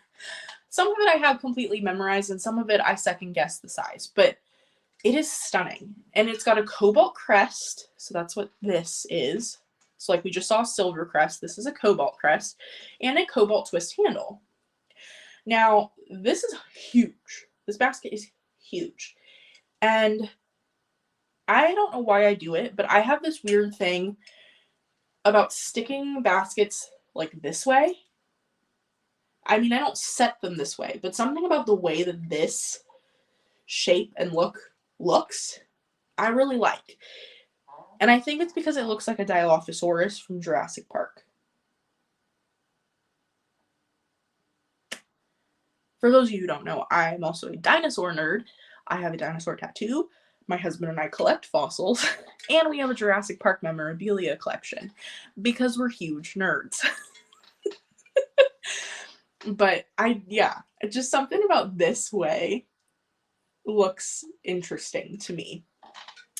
But yeah, Cobalt Crest, it is beautiful. True blue. A lot of people want to call it blue, but with Fenton, this is their blue. And this is their cobalt. Even though this is more blue, and this is more like baby blue. But I don't know. Yeah. So this is a cobalt. It is a beautiful color. Fenton Cobalt is just a kind of a tried and true color.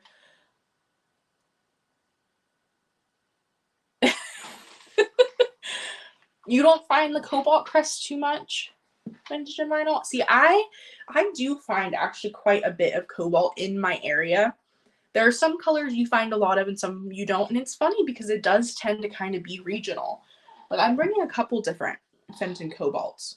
So this is the 80s daffodil vase. I showed it a little bit earlier. And then I have the Cobalt Crest and I have a Cobalt Bird. But it is blue is one of those colors that I think you can really keep out all year long. You can make it work for anything. So, and a French opalescent, I mean, you can't go wrong with that. Look at it. It's stunning. It's stunning. So, this will be available. And then I think, no, I have some more. Another basket. Yeah, it's a very European, it's a very like Greek, it reminds you kind of like the Greek Isles, and England did a lot of blue and white. The blue and white color scheme is a very English, European type of vibe. So it's very elegant, you know, I think. So this is also a Fenton. This is the rose pattern. Not cabbage rose, people. Rose. Fenton never called anything cabbage rose because that was beneath them, apparently. They only ever called it rose along with the 10,000 other things that have the name rose in it. And, of course, this can't just be teal. This is teal royale. So that is the color. This is teal royale. It is a low profile rose ruffle bowl with a smooth handle. So this one does not have the twisted handle like most do. And it is a beautiful color. I mean, truly, it is a beautiful color. It is a little less green than the spruce green, if you're familiar with that one. Or not spruce green, Stiegel green. So if you're a Fenton collector, Stiegel is a very sought after color. This one's a little less green than that, but it is stunning. It is a beautiful color. And yeah, teal royale, because of course. But it is beautiful. I really, really like it. I'm not usually one for the rose baskets, but the color is really what seals me on this one. Yeah, yeah, teal royale. I was quite amused when I found that name. And then I have one more Fenton piece, and then the rest of what I show. No, Jay, you're lying. There's more behind the laptop. I'm so surrounded by glass, it's all over me. It's all over. There's more behind the computer, so let me just grab that. Ah, yes. Some of the best pieces hiding behind the computer. Of course. Anyway, if you were with me earlier when I was talking about really hard to find colors because they just didn't do them on very many pieces, this is one of those pieces. So this is another rose. It is Rose Milk is the color name. Not a very appealing color name, if I'm going to be honest, in my opinion. Rose Milk? Yeah, no. But it is a beautiful color. So here she is. So she is like very similar actually to the Mosser, how the Mosser looked to you guys on camera. It is like a purple undertoned pink, but it's definitely more pink than purple. And in fact, it's coming off a little too purple on camera. It's opalescent slightly at the top, which most rose milk pieces were. And it's a mix of iridized and frosted with the hand painted violets on the bottom. It is beautiful. And I love they call it leaves. To me, it looks like feathers personally, but I know why they couldn't call it feathers because they have another pattern that has something called a feather, which doesn't look like feathers. So it's like they named a pattern and then came out with another pattern or color and were like, oh shoot, we already used that one. I really think that that's what happened with the Fenton creative team, truly, which is why so many names don't make any sense. Like, what's a favrine? Well, if you're a Fenton collector, it's one of the most expensive colors you can find, and it is a crazy carnival color. But what the heck's a favrine? It's a blue carnival, apparently. But it is a beautiful piece, and I love the combo of the iridized and the frosted. They only really seem to do that on this mold shape. And it does have its artist signature. And it's beautiful. It is really, really beautiful. So rose milk, hard color to find because they just didn't do a lot of it and didn't do a lot of molds in it. Okay, let me get this piece from behind the camera. You're going to get a close-up of my chin. So sorry. Oh, $400 for a slag glass of Pern? Taylor, that's not bad. To be honest with you. That's not bad, actually. If it was in good condition, especially. I mean, Yeah, that's not bad. And yeah, Sheila, Favrine. I pronounce it differently every time. Depending on who you talk to, it's Favern or Favrine. Favrine is one of, if not the most expensive Fenton color. And it is crazy the price of some of the pieces, especially if you can get one of the satin blasted or one of the carved pieces or the limited collection, which a lot of them were. Holy moly, I have seen some Favrine pieces sell for like $5,000. Like they're pieces that you're like, you feel like you're honored to just be in the same air, you know? Yeah, I would love that, Sheila. Tag me if you can. I would love to see that. I have never found a Favrine in person. I would love to. Oh, I would love to. Hi, Cindy. Yes, I will be on Whatnot tomorrow. So this is all what I will be selling tomorrow for my portion of the Vintage Glass Spectacular. So I'm starting the show. I'm on at 8 a.m. Pacific, 11 a.m. Eastern. I have 2 hours, 40 plus items, including $200+ in glass, antique glass giveaways, which I will show again because nobody was here when I was showing them earlier. But yeah, I went with it. They told me bring the fine glass, and I was like, all right, bet. I'll bring it all. Taylor, definitely don't miss Sandy either. Sandy, My Flippin' Van Life. If you're not familiar with Sandy, oh, she is a top tier. I love Sandy. Sheila, yes, actually, one of my first Fenton pieces that I ever found and sold was a hanging hearts, a Fenton hanging hearts in topaz. So it glowed. It was a vase, and I about cried. So next piece. Oh yeah, I get it, Taylor. I definitely get it. This is a cameo, which I personally really like. Some people don't like a cameo. I do because it looks like coffee that you've stuck your creamer in. It's stunning. And this is the Lily of the Valley. There's a little swung bud base, so you can see it's not amber, it is brown. And then it's got that beautiful creamy opalescence, and then it has the mouth. And again, we're talking about stuff that shouldn't glow. Cameo glass shouldn't glow. But you know what? The mouth, well, it's not going to show up on camera, Jay. The mouth of this one has cadmium in it.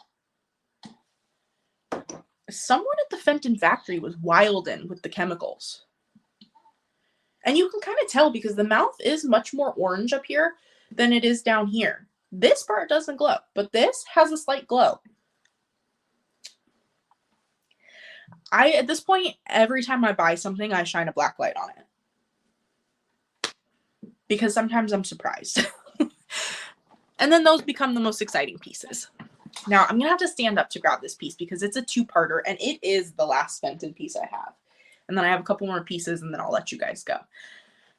But this is probably one of my favorite pieces. So let me grab it. It's hiding behind the camera, the computer. Okay. How am I going to show this? Very carefully. Alrighty. So we were talking about Favrine. This is not Favrine. Don't get your hopes up. But a lot of Favrine pieces come with a bronze stand because bougie. This has the bronze stand. Okay. This is a classic tried and true Fenton bronze stand. This is an older one. Full discrepancy. I bought the stand and the piece that goes in it separate. Taylor's already jumping at it. I found the bowl. So let me show you the bowl first. So here she is. This is a French opalescent, iridized French opalescent, rose, 6-inch rose bowl. It was part of a gift box set. So these ones were always sold in a gift box. Fancy. Yeah, yeah. Collectors call it an Empress Lotus. And it is truly, it is royal. There is a little bit of a lotus pattern there. It is stunning. Stunning. Just the bowl is stunning. Because originally I was going to bring just the bowl because that's all I had. I bought the bowl on its own. And I knew it was supposed to have a stand when I bought it, but I was like, I don't care. It's cool. I like it. I like it. It's cool. So I bought it.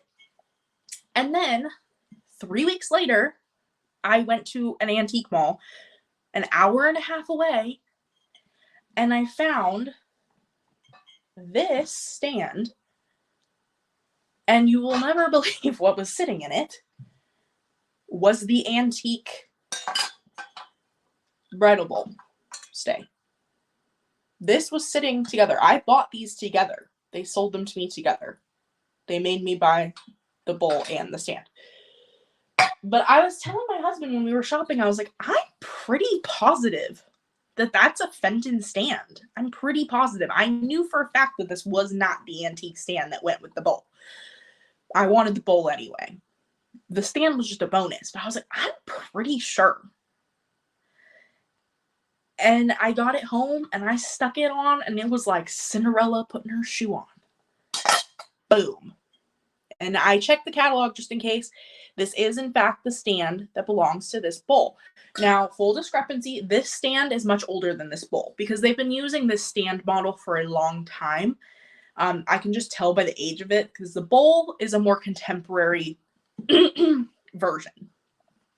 And the stands, just like the glass, eventually had a stamp. This stand does not have a stamp. And the stand also has been repaired. The newer stands are grommeted. This one is soldered, and it has been resoldered. So this part came off at some point, and somebody took the time to reattach it. Now it's been well soldered on there. Like, it's not coming back off. But this technically is a little bit older than that, but they are meant to go together. That type of piece is meant to go in this. So, but I was just like, what are the chances of that? 2 different places, like almost 2 hours apart, 3 weeks apart, and I found the pieces that go together. I mean, and it just looks so much better. The bowl is beautiful on its own, but it looks amazing in its stand. Truly. It just gives it an extra elevation. So I'm really excited to have both. Truly. I was so excited when I was right, because I bought it just taking a chance on the fact that I thought it was the right stand, and I was buying the bowl anyway.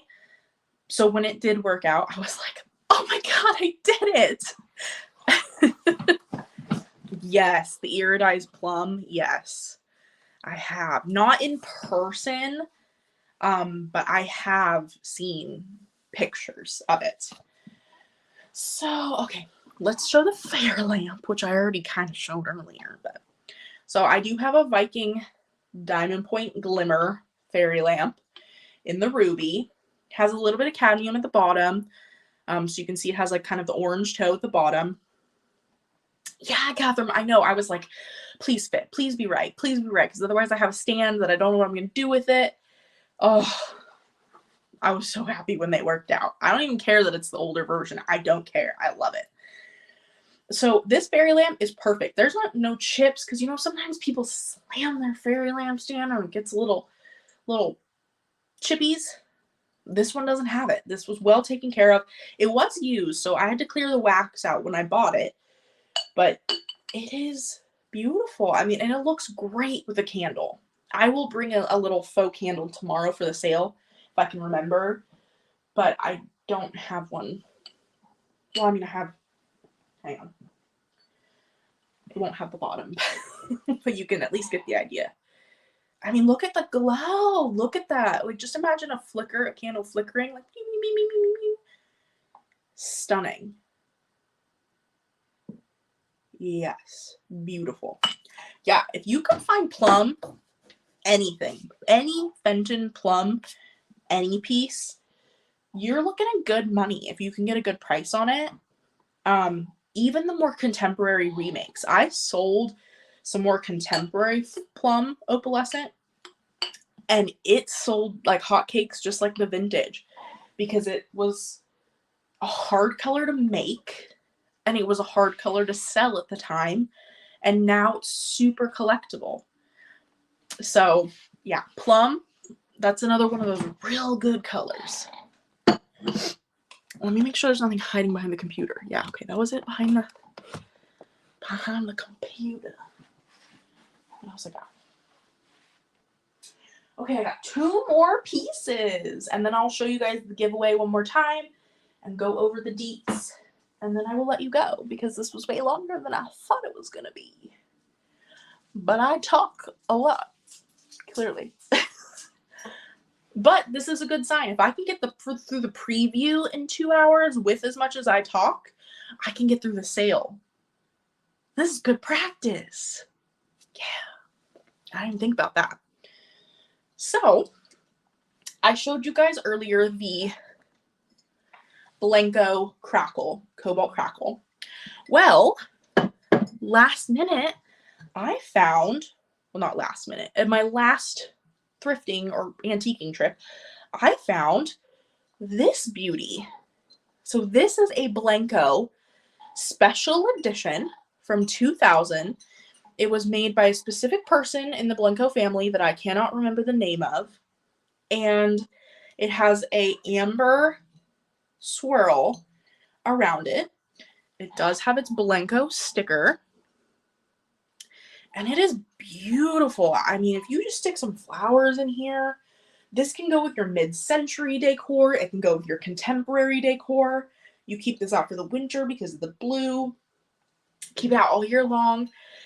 It is from the turn of the century, so it was meant to be a commemorative piece for the 2000s, or for 2000. And it has like these interesting striations on it.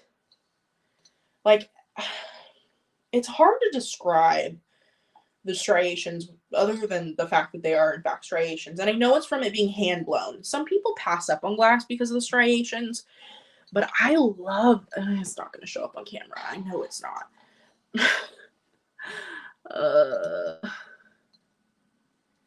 Let's see. No, all this showing up is my fingerprints. Gosh darn it. Well, you'll just have to take my word for it. There's like these tiny little stripes of glass in the glass, and that's from being hand blown. And it does have its pawtail.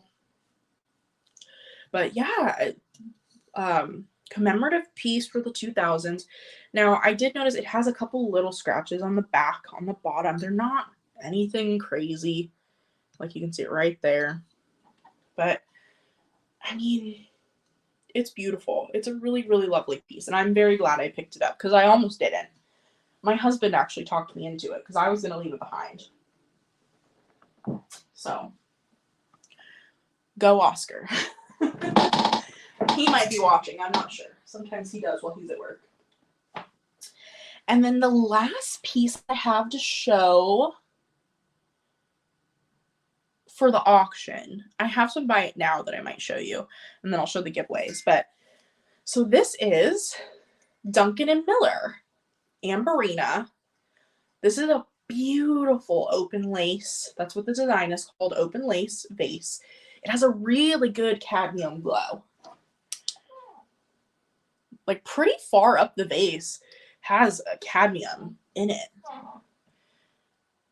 So it's a lovely vase, and it's so vibrant. It's very glow from within. I mean, look how bright ruby cherry red that is, and then the yellow. I mean, that is a tried and true Amberina. I mean, ain't nothing else to it. That is Amberina. And it's got the nice smooth bottom, the signature kind of flower shape to it. It's beautiful. So Yeah, I love this piece too. Now, it definitely has seen some abuse on the bottom. It definitely has some scratching from it kind of rubbing up against surfaces, but I don't really ever, unless the scratching is so bad that it muddies the appearance, I don't really ever account for the scratches because it's to be expected that if it's sitting on something, it's going to be kind of rubbing around. So I think it's gorgeous. It's so candy-like. Like it's very clear, like it has good clarity, very like much like a Viking has good clarity, which is what gives it such a punch in color. This very much has that punch. And it's Duncan and Miller, which really surprised me because it's not this aesthetic from Duncan and Miller that I'm typically used to. So that was really exciting to find. So that was it on my auction pieces, but I'm going to show the giveaway items one more time because when I showed them first and there was almost nobody here. So I'm giving away about $200 in glass, and all of it is antique or antique approaching. So the first one, and these are in no particular order. I have not decided what order I'm giving these away in tomorrow, is this beautiful Victorian, approximately 1860s, 1870s hobnail basket. Has a thorn handle, twisted thorn handle, and it's in excellent antique condition. The thorns are all intact. The hobs are all in good condition. It does have a sharp spot from where they snipped the glass and it cooled kind of in a pointy manner, but it's not broken. I made sure to check it. And it does fluoresce. There you go. You can see it. It's not like the craziest glow ever, but it definitely is a uranium glow on the body of the basket. So this is going to go to somebody for free. For free. I paid for the item. I'm paying for the shipping. All you'll have to do is follow and enter during my sale. And this will come to somebody for free. History for free. And then my other two pieces are Fenton, antique or antique approaching. They're right on that cusp. They're mid-1920s. They are Celeste Blue Stretch. So this is the little bowl. And you can already kind of see it from far away. The like look to it, the pattern to it. So stretch glass has a crackle effect to it. It is a very similar process to carnival glass in that they lay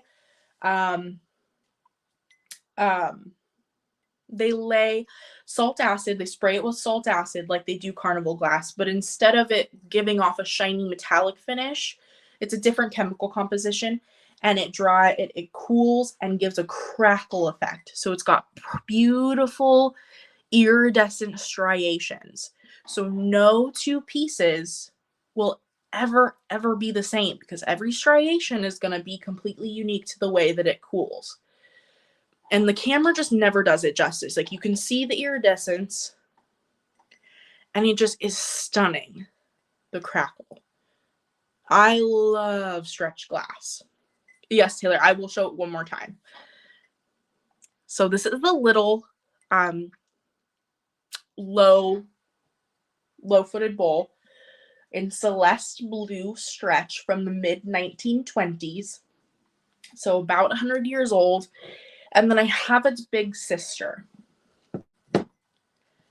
So this one really shows the crackle. I mean, look at that.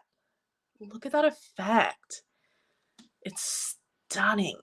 Now, this one does have a little bit of signs of wear. The little bowl is in perfect condition. This one, somebody took a magic eraser or some sort of cleaning apparatus to it and wore off the stretch effect. Now, that's pretty common, unfortunately, with old stretch and old carnival. A lot of people think that that's just how the glass is. So it can be scrubbed and scrubbed and scrubbed. It cannot. Okay, that is the color is not sprayed on, but the acid that gives it that effect is sprayed on, and so it's actually a very thin layer that has that effect, and it can in fact be scrubbed off. And unfortunately, somebody was a little rough with this one and did scrub off some of the stretching. But I still think that for 100 years old, it is a stunner. And most of that wear is on one side. So you can display her this way and be none the wiser and still get your stretch effect. And it's just beautiful. And it's gonna be free. Both of these are going to people free. Antiques. And these are expensive pieces. Celeste Blue is a very sought after piece. So sought after that Fenton brought it back 100 years later. So there are more contemporary versions of Celeste Blue. But it's pretty obvious when they're contemporary because they're stamped. These are the tried and true 1920s Celeste Blue. And the color varied a lot on the Celeste Blue. So you can see this one's much lighter and this one's much darker, but they are the same color. That's just how the formula went. So those are going to go to somebody for free. That's for $0.00 cost to you. And it'll unlock the discount shipping for my sale. So extra perk. So upon Taylor's request, we're going to bring the piggin back up. So here she is, too big to even fit on camera, in all her rare. And it is appropriate to call her rare, not just hard to find. It's straight up rare. They didn't make a lot of them. This is the Viking pulled bubble swung base. Now the pulled bubble pattern, that's a collector name. Viking never officially called it that. They never really had a name for it. They made this pattern in all the pieces that they made, which was pretty limited, for less than a year. It showed up in the 1965 fall catalog. By 1966, it was donezo. No more. So this was probably made within a very tight 6-month period. It's a hard pattern to find on any piece, but especially the swung vases. And here I have a 25-inch persimmon swung in the pulled bubble in very good condition. Now she has some minor scratches on the back, which I do disclose in the description on my whatnot. They're down here, but they're mixed in with the pattern. And honestly, it's such a hard piece to find. I didn't care. So it has the standard foot, the beautiful pattern. It does fluoresce down here as well as at the mouth. And it's stunning. Stunning. I know plenty of people who have swung glass collections that don't have a single one of these. Not a single color in their collection. And they were only known to be done in the persimmon, the blue neak, and the green. Nobody has found a ruby or any of the other colors. Those are the only 3 known colors of this swung. So she's a special. And I paid a special price for her, but I had to bring her to people. Yeah, I'm starting it at $200. And I know some people are going to look at that and be like, $200? Girl, are you crazy? No, because these are so rare. They typically sell for sometimes double that. So, I mean, but look at the pattern. It's interesting. And it's a shame that it didn't last long. I think it's so interesting, but I don't know if it was just hard to make or if it just wasn't popular at the time. But for it to have only lasted 6 months, I don't know. But yeah, I couldn't resist bringing it. And I've never brought a swung base quite this big, so I'm very excited to have it. So she's going to be kind of the star of the show tomorrow. So I hope you guys can join me. Let's put her back over here. She can sit and watch. I will be on, I'm the opener for the show. We don't have a pre-show as far as I'm aware. Nobody told me if we do. So as far as I'm aware, we don't have a pre-show. So I'm it. I'm the pre-show. I'm the start. My sale starts at 8 a.m. Pacific, 11 a.m. Eastern. And there are 7 of us total selling. So Kristen with Boast House is selling, Dahlia Vintage, Sandy with My Flippin' Van Life, Misty, Thrifter Junker Misty, also known as Thrifter Junker Vintage Hunter. Two Glassy Sisters is selling, and a new influencer, mid-mod thrifter, is going to be selling at his first sale. So it's very, very exciting. I'm very honored to be opening. I'm very nervous to be opening because I feel like I'm kind of setting the pace for the sale. But I really, truly wanted to bring a wide variety. So I got your more contemporary, I've got your more vintage, I've got your antique. I wanted to bring something for everyone. And I will be honest, this sale is about showing people that you can get quality on whatnot, but you can pay quality prices. So they're not going to be like dollar starts. They're not going to be bargains. They're going to be what this glass is worth, which is something that we as glass sellers struggle to get on whatnot sometimes. So that's kind of what this event is pushing for, is to really show you guys the quality that we're bringing. I mean, I'm bringing that is coming to whatnot, people. Yeah. So I really, really hope you guys can join me. I'm very excited. I'm gonna have my butt up early and all set to go. And I am very excited. And I hope you also can join me. I didn't do a preview for it, but I have some of the pieces on my Instagram. I'm also doing a second event. That one is on Saturday. That's the Petite Palooza 2. The Petite Palooza holiday event, where everything will be very opposite of this one. Everything is small, so 6 inches or smaller. So if you're looking for little gifts, stocking stuffers, stuff like that, Petite Palooza will be the place for you. My sale for that one is at 10 a.m. Pacific, 1 p.m. Eastern on Saturday, the 3rd. So I'm going to be real busy this weekend packing. Real busy. My post office, I already pre-warned them. I was like, you better have a whole cart for me, people, because I'm coming in with like 10 gazillion boxes. So, but I hope you guys can join me. Feel free to pre-bid. Everything is up in the catalog with the exception of that one Viking piece, which I will get up. And yeah. What time is my show? For the Glass Spectacular tomorrow, it's at 8 a.m. Pacific, 11 a.m. Eastern. And for Petite Palooza on Saturday, it's at 10 a.m. Pacific, 1 p.m. Eastern. So, yeah, that's it, guys. That is it. And I did it in just over two hours. So, I think I can do this tomorrow. I was worried about if I could get it all in 2 hours. So, I will hopefully see you guys there. And thank you for coming. I was afraid nobody would be here because I didn't announce this ahead of time. So I really, really appreciate it. And I will catch you guys tomorrow morning with some really cool glass. Thank you, Helen. So have a good evening. Bye.